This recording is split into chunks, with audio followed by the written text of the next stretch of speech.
dostlar, bu videonu Allah haqqı ürəyim ağrıya çəkirəm. Bax, Qarabağ qazisidir, mübariz. Familiyan necədir mübir? Əliyev. Əliyev. Bu gün oturmuşdu burada, Mingəçevirdə də parkda. Azından demək olar ki, vəziyyəti yaxşı deyil. İndi hərə özünün gücü çatanda, mən məsələn evdən biraz meyvə, zad, yemək, kalbasa, çörək kimi şor aldı buna. Yəni həqiqətən də bu kişi, bu adam 92-ci ildən 96-cı ilə 97-ci iləcə döyüşdə olub, döyüşüb, yaralanıb, gözünün də biri görmür. Bunu bir neçə dəfə də çəkib qoymuşum. Nə olar Allah xatirinə o aidiyyət orqanlardan, o necə deyim, imkanlı adamlardan xahiş edir ki, buna bir sığınacaq, başını soxmağa bir yeri olsun.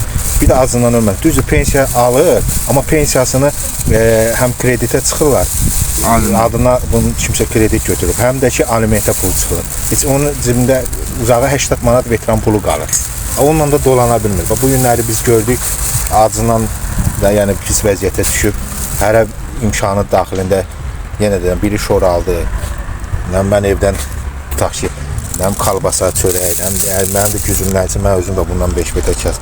Biri sok aldı, köynə gətirdim, verdim geyməyə. Yəni bu bomboş vəziyyətində yaşır. Bu bizim dövlətin də adına ləkədir bu Qarabağ qazisinin bu cür küçədə yaşamağı. Yəni xahiş edirik aidiyyət orqanlardan kömək eləsin. Azərbaycanlıdır, döyüşüb. Mübariz nə istəyirdin ay Mübariz? Bir dənə bir otaq, bir dənə ev istəyirəm. Başqa.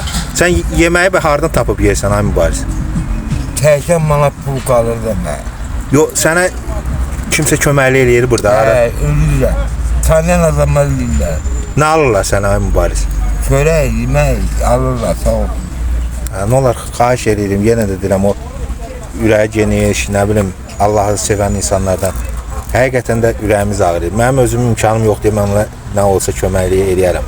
Mən özüm də onun vəziyyətində yaşayıram. Yəni xahiş edirəm, köməkli eləyim. Yenə də deyirəm, bu günləri az idi, bugün biraz onun qarnını doydurdu. Bəlkə sabah nətər olacaq. Bax, geyiminə də bax. Köynəyi də indi o bu verdi.